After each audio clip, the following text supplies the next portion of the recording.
न्याणी अबू बकर जी हुजे, घोट मोहम्मद मुस्तफ़ा हुजे, अखियूं अबू बकर जूं हुजनि, चेहरो मोहम्मद जो हुजे, पियो राति ॾींहं ॾिसां साईं मूंखे वणनि इहे टे शयूं थियूं।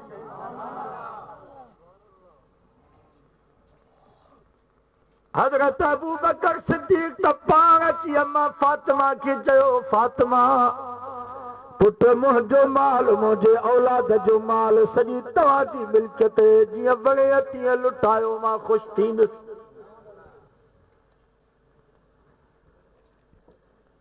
एक दफ़े हज़रत अबू बकर सिद्दीक़ नबी से ॾाढो रोए पियो। पाण फरमायो अबू बकर ख़ैर ताहे रोई थो? चई साईं मुंहिंजो हिकिड़ो अंगल आहे, उहो मुंहिंजो अंगल मञियो वञे। फरमायो कहिड़ो तुंहिंजो अंगल आहे? हज़रत अबू बकर सिद्दीक़ ॻाल्हि कयो, सोना कॾहिं कॾहिं तव्हां चंदे जो ऐलान कंदा आहियो, पोइ मुस्लमान तव्हां वटि पैसा खणी ईंदा आहिनि, खाटूं खणी ईंदा आहिनि, सोन खणी ईंदा आहिनि, पोइ तव्हांजो हथु मुबारक हेठों हूंदो आहे, ॾियण वारे जो हथु मथां हूंदो आहे। मुंहिंजा साईं मां इहो मुनासिब नथो सम्झां जो तव्हांजो हथु हेठों हुजे, ॾियण वारनि जो हथु मथां हुजे। नबी साईं फरमा अबू बकर पोइ तुंहिंजो छा मुतालबो आहे, छा तुंहिंजो अंगल आहे? हज़रत अबू बकर सिद्दीक़ रोई करे चयो, मुंहिंजा साईं मुंहिंजो अंगल ई आहे त मूंखां माल घुरंदा न कयो, बल्कि मुंहिंजे माल खे पंहिंजो ज़ाती माल समझी करे लुटायो त मां अबू बकर ख़ुशि थिया। नारे तकबीर, शान सिद्दीक़ अकबर, नारे तकबीर। इन जे करे नबी साईं फरमायो, रहमल्लाहु अबा बकर, ओ मुंहिंजा अल्लाह मुंहिंजे कुराड़े अबू बकर ते रहम कजां, ओ मुंहिंजा अल्लाह मुंहिंजे कुराड़े अबू बकर ते रहम कजां, ओ मुंहिंजा साईं मुंहिंजे अबू बकर जी तोखे पौरता ज़वजनी इब्नतहू, जंहिं पंहिंजी नौजवान कुंवारी न्याणी आशा मां मोहम्मद खे परणाए ॾिनी, जंहिं कुल्हे ते खणी करे मूंखे गारे सौर ते पहुचायो, वाह तक बिलाल, जंहिं मुंहिंजे ग़रीब बिलाल खे पैसा ॾेई करे माण्हुनि खां आज़ाद करायो। या अल्लाह मां सभिनी जा थोरा लाथा, पर हिन कुराड़े अबू बकर जा थोरा मां कोन लाहे सघियुसि। ए मुंहिंजा अल्लाह क़यामत जे ॾींहुं मां मोहम्मद जे पारां अबू बकर जा थोरा तूं लाहिजा।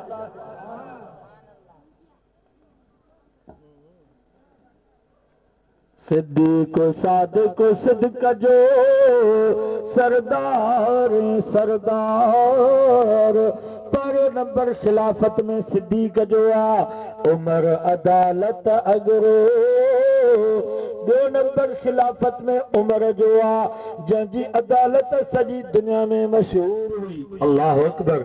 जुमे जे ॾींहुं मस्जिद नबी में बीठो आहे, ख़ुतबो थो ॾिए पियो, ओचित ज़मीन में ज़िलज़िलो आयो। हज़रत उमर ईअं कोन चयो त ॿाहिरि निकिरो मतां मस्जिद न किरी पवे, न न, उहा साॻी ख़ुतबे वारी लठ ज़मीन ते हणी करे चए थो, उसकुत ओ ज़मीन चुप रह, हल अनसुफ अलैक, छा मां तोते नाइंसाफ़ी कई आहे छा?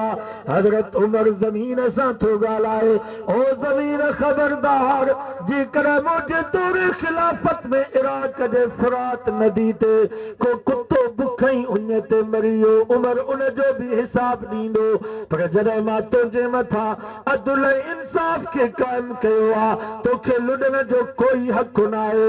ख़ुदा जी ज़ात जो कसम, उमर जी लठ ज़मीन खे लॻी, ज़िलज़िलो बंदि थी वियो, अॼु ताईं मदीने में ज़िलज़िलो न आयो आहे।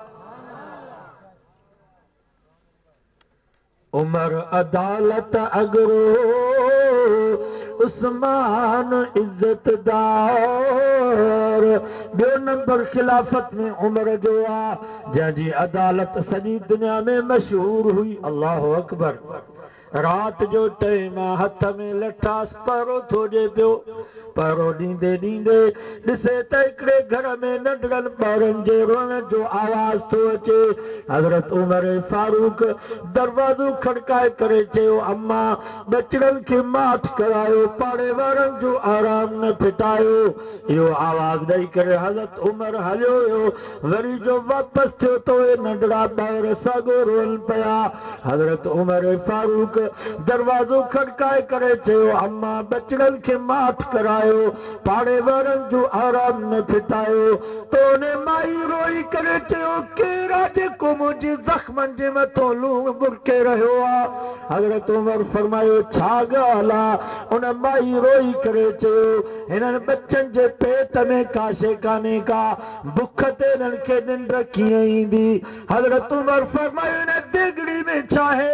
माई रोई करे चयो, देगड़ी में पत्थर हण, हेठों मां बाहि ॾिनी आहे, बचड़नि खे तसली पई ॾियां त तव्हांजे लाइ खाधो तयारु पियो थिए, पाण ई रोई रोई सुम्ही पवंदा, क़यामत जो ॾींहुं थींदो मुंहिंजा हथ हूंदा, उमर जी गिरेबान हूंदी, मां अल्लाह जी कोरट में दाह ॾींदुसि। या अल्लाह, मुंहिंजा बचड़ा उमर जे हुकूमत में बुख ते सुम्ही पिया। हज़रत उमर जे पेरनि जे हेठों ज़मीन निकिरी वई। रोई करे चई, अम्मा उमर खे कहिड़ी ख़बर त तुंहिंजा बचड़ा बुख ते आहिनि? तो उन माई जेकी लफ़्ज़ चया उहे बि सोन जे पाणी जे लिखण जे क़ाबिल आहिनि। माई चयो, उन धनार खे ॿकरियुनि चारण जो कहिड़ो हक़ आहे, जंहिंखे पंहिंजे ॿकरियुनि जे बुख ऐं उन जी ख़बर कान्हे का? उन हुक्मरान खे हुकूमत करण जो कहिड़ो हक़ आहे, जंहिंखे मुल्क जे रहियत जे ॾुख ऐं सुख जो पतो कोन्हे को? ॿुधो मुस्लमानो, इहो हज़रत उमर फारूक 22.5 लख बरद मेल जो हुक्मरान रात जो आयो आहे बैतुल माल में। बोरी में अटो विधई, सतू विधई, मिठो विधई, गिहु विधई। गुलाम सालिम खे चयो, वारो कर इहा बोरी खणा। गुलाम चयो, साईं मां गुलाम, मां नौकर, मां हाज़िर हां, मां खणा थो। हज़रत उमर फारूक रोई करे चयो, जॾहिं आख़िरत जो बार मूंखे खणणो आहे त दुनिया जो बार बि मां पाण खणंदुसि। 22.5 लख बरद मेल जो हुक्मरान रात जो कुल्ले ते बोरी खणी करे उन ग़रीब मिस्कीन बेवा औरत जे घर में आयो आहे। बाहि बारे करे उन वक़्त जो हलवो तयारु कयईं। हलवो तयारु करे प्लेटनि में विझी ठारे करे उन्हनि नंढड़नि बचड़नि खे पियो खाराए। जंहिं महिल बचड़ा खाई करे ढो करे ख़ुशी में खिलण लॻा, हिक ॿिए खे भाकुर पाइण लॻा, त हज़रत उमर फारूक पंहिंजी चादर पंहिंजे गिची में विझी करे उन माई खे रोई करे चयो, अम्मा उहो उमर मां आहियां जेकी सज़ा ॾियणी थी, अॼु मूंखे सज़ा ॾे। आख़िरत जे ॾींहुं मूंखे पंहिंजे महबूब मुस्तफ़ा जी आॾो रुसवा न कजां। माई अखो दान निकिरी वई, चई, अंत उमर, साईं तूं उमर आ छा?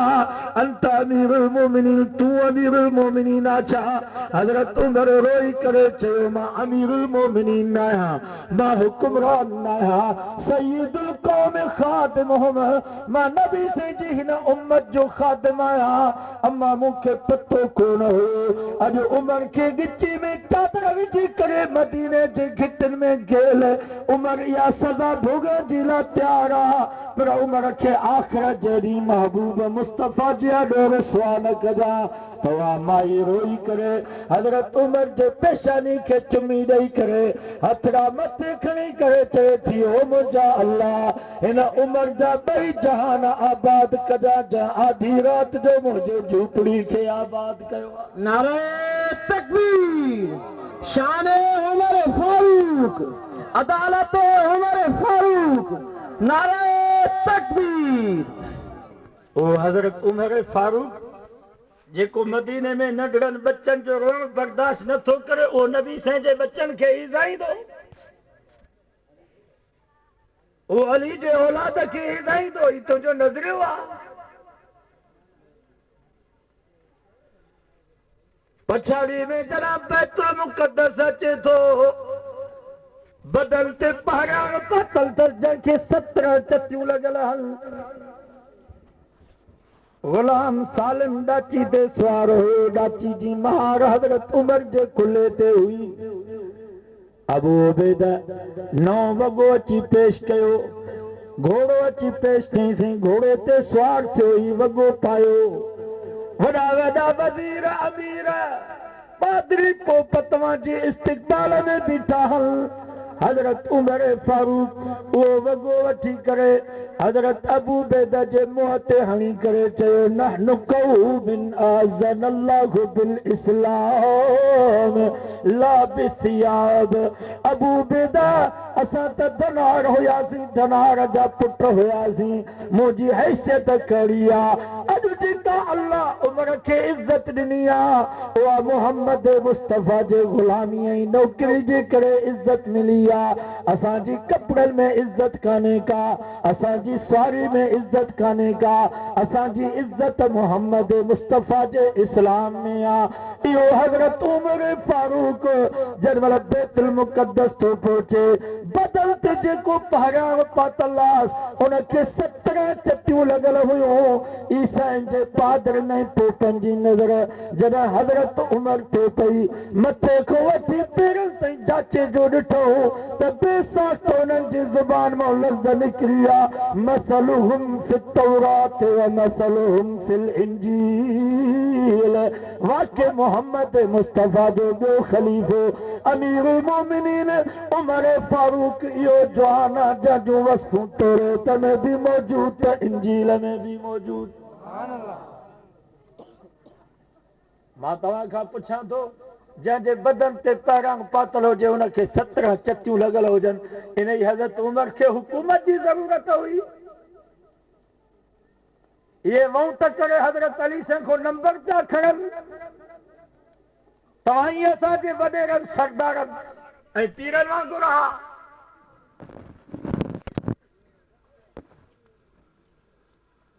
इन ई जे करे त हिंदुस्तान जे नेहरू गांधी बि पंहिंजे तक़रीर में चयो त जेकर मां कामयाब थी वियुसि त हिन मुल्क में अबू बकर ऐं उमर वारो निज़ाम नाफ़िज़ कंदुसि। उनजी तक़रीरूं तव्हां ॿुधो, पढ़ो उन जूं तक़रीरूं। इंडिया जे हिंदुनि ऐं सिखनि ठकुरनि वाणियनि इhtजाज कया त अबू बकर ऐं उमर त मुस्लमाननि जा रहबर हुया, तूं उन्हनि जो निज़ाम कीअं आणींदे? तो नेहरू गांधी पंहिंजे तक़रीर में चयो, भला अहिड़ो को सिख, को वाणियो, को ठकुर, को यहूदी, को ईसाई हुक्मरान ॾेखारियो जो साढा 22 लख मुरबा मील ते उनजी हुकूमत हुजे पर राति जो लठ खणी पहरो ॾे। इहो मुहम्मद मुस्तफ़ा जो ग़ुलाम ऐं ख़लीफ़ो उमर हुयो जेको साढा 22 लख मुरबा मील जो हुक्मरान हुयो पर राति जो लठ खणी पहरो ॾींदो हो। नेहरू गांधी सिखनि ऐं वाणियनि खे चयो, भला अहिड़ो को सिख, को वाणियो, को ठकुर, को यहूदी, को ईसाई हुक्मरान ॾेखारियो जो साढा 11 लख मुरबा मील ते हुनजी हुकूमत हुजे पर पछाड़ीअ में क़ब्र में वञे त पुराणी चादर पाए करे क़ब्र में वञे। इहो नबी जो यार मुहम्मद मुस्तफ़ा जो पहिरियों ख़लीफ़ो अबू बकर त हुयो जो पछाड़ीअ में क़ब्र में पियो वञे त पुराणी चादर कफर जे तौर ते क़ब्र में पायो। वाणियनि ऐं सिखनि ऐं ठकुरनि जे अॻुवाननि बि मञो त जहिड़ो निज़ाम अबू बकर ऐं उमर जो हुयो अहिड़ो निज़ाम काजे कोन। वाणियनि खे ॻाल्हि सम्झ में आई, सिखनि खे, ठकुरनि ऐं यहूदियुनि खे ॻाल्हि सम्झ में आई त अबू बकर उमर जहिड़ो मुल्क में अदल ऐं इंसाफ़ क़ाइमु कयो अहिड़ो को बि न कयो। अॼु हिननि खे ॻाल्हि सम्झ में नथी अचे।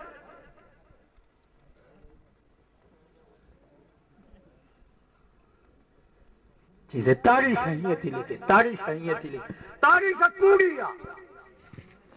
इन तारीख़ खे गंदगी जे ढेर ते रखी करे बाह जो मुहम्मद मुस्तफ़ा जे सहाबा ऐं आल बैत खे तारीख़ जे रोशनी में न ॾिसो, सहाबा आल बैत खे ॾिसणो अथव त क़ुरान जी रोशनी में।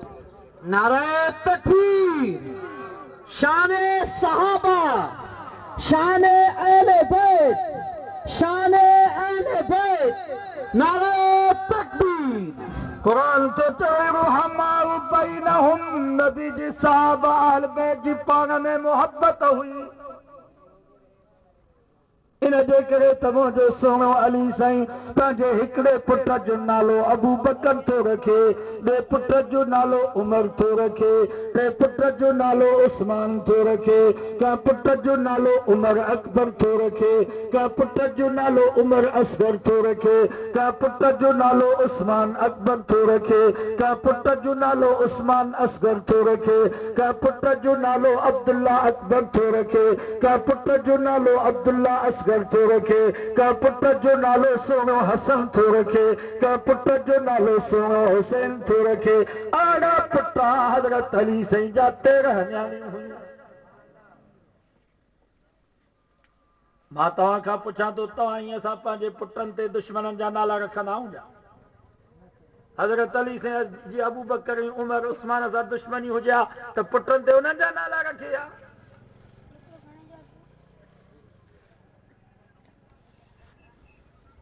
हज़रत अली साईं जे निकाह जा गवाह और ईसा साहब तव्हांखे ॿुधाइनि कहिड़ा गवाह?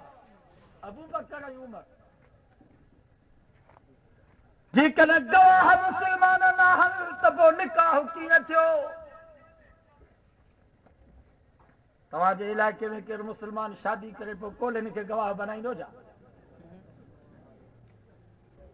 जहिड़ी दुश्मनी सां अहल बैत सां हिननि नारो हणी करे रखी आहे अहिड़ी का बि न रखी। गवाह मुस्लमान न थिया त नबी जो सॼो ख़ानदान मशहूर थी वियो।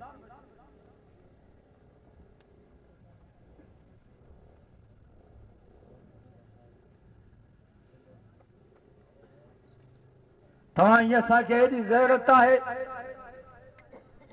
जो शीए जे पोयों सुन्नी निमाज़ नथो पढ़े, सुन्नीअ जे पोयों शियो निमाज़ नथो पढ़े, बरेलीअ जे पोयों देवबंदी नथो पढ़े, देवबंदी जे पोयों बरेली नथो पढ़े। हज़रत अली साईं खे माज़ अल्लाह एतिरी बि गैरत न आई, सम्झे बि पियो त अबू बकर उमर उस्मान मुस्लमान कोन्हनि, 25 साल ते उन्हनि जे पोयों निमाज़ूं पढ़े। घणा साल? 25 साल पंहिंजे बचड़नि हज़रत हसन ऐं हुसैन साईं खे वठी करे 2.5 साल हज़रत अबू बकर जे पोयां, 10 साल हज़रत उमर जे पोयां, 12.5 साल हज़रत उस्मान बिन अफ़ान जे पोयां हज़रत अली साईं निमाज़ूं पढ़ी करे हिन उम्मत खे ॿुधायो त असां 4 यार गॾु हूं, असां कॾहिं बि जुदा न आहियूं। तव्हां ईअं असांजे कब्रिस्तान में हिंदू बागड़ी भील कोली वांगे खे पूरींदा? अबू बकर ऐं उमर मुस्लमान कोन हा, पोइ उन्हनि खे नबी साईं जे रोज़े में, नबी साईं जे भाकुर में छो दफ़न कयो वियो? छा हज़रत अली साईं मौजूदु कोन हो छा?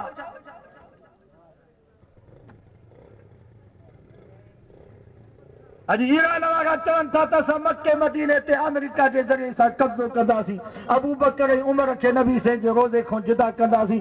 हज़रत अली साईं 4.5 साल हुकूमत कई, हज़रत अली साईं छो न कढियो अबू बकर ऐं उमर खे नबी साईं जे रोज़े? सम्झो था कि न कोन था सम्झो? हज़रत अली साईं त नबी साईं जा उहे अल्फाज़ ॿुधा हा, अल्लाहु अकबर। एक दफ़े मुंहिंजो सोनो नबी उद जे मैदान ते बीठो, हिकिड़े पासे ॾांहुं अबू बकर हो, ॿिए पासे ॾांहुं उमर हो। मुंहिंजे साईं जो हिकिड़ो हथ हज़रत अबू बकर जे कुल्हे ते हुयो, ॿियो हथ हज़रत उमर जे कुल्हे ते हुयो। नबी साईं जोश में आया, फरमायो हा कज़ा नबुअत यौमल क़ियामह, फरमायो क़यामत जो ॾींहुं थींदो, असां पंहिंजे रोज़े मां ईअं उथंदासीं, हेॾां अबू बकर हूंदो, हेॾां उमर हूंदो, विच में तव्हांजो मोहम्मद हूंदो। हज़रत अली साईं तो उहे अल्फाज़ बि मुंहिंजे साईं जा ॿुधा हा। पाण फरमायो इंसान जॾहिं मरी वेंदो आहे, मरण खां बाद जिथे दफ़न थींदो आहे, सम्झो त मिटी उतां जी, जेकर को अमेरिका जे कब्रिस्तान में दफ़न थिए, सम्झो त मिटी उतां जी, जेकर को बर्तानिया जे कब्रिस्तान में दफ़न थिए, सम्झो त मिटी उतां जी, जेकर को ईरान जे कब्रिस्तान में दफ़न थिए, सम्झो समझो त मिट्टी उतों जी ही। जेकॾहिं को पाकिस्तान जे कब्रिस्तान में दफन थे समझो त मिट्टी उतों जी ही। पर हजरत अबू बकर हजरत उमर मक्के खां हिजरत करे शाम जा सफ़र करे ओदई बदर खां थींदा तबूक हुनैन खां थींदा नबी से जे भाकुर में नबी से जे रोज़े में अची सुमन समझो त मिट्टी इतों जी ही। मां नथो चवां क़ुरान थो चवे मिनहा ख़लक़नाकुम व फ़ीहा नुईदुकुम व मिनहा नुख़रिजुकुम तारतन उख़रा। अल्लाह से फरमायो जै मिट्टी मां मां तव्हांखे पैदा कयो आहे वरी साॻी मिट्टी में मां तव्हांखे मोटाईंदुसि वरी साॻी मिट्टी मां तव्हांखे उथारींदुसि। त यादि रखो मुसलमानो जिथों जी मिट्टी असांजे सोणे मोहम्मद मुस्तफ़ा जी ही उतों जी मिट्टी अबू बकर ऐं उमर जी ही।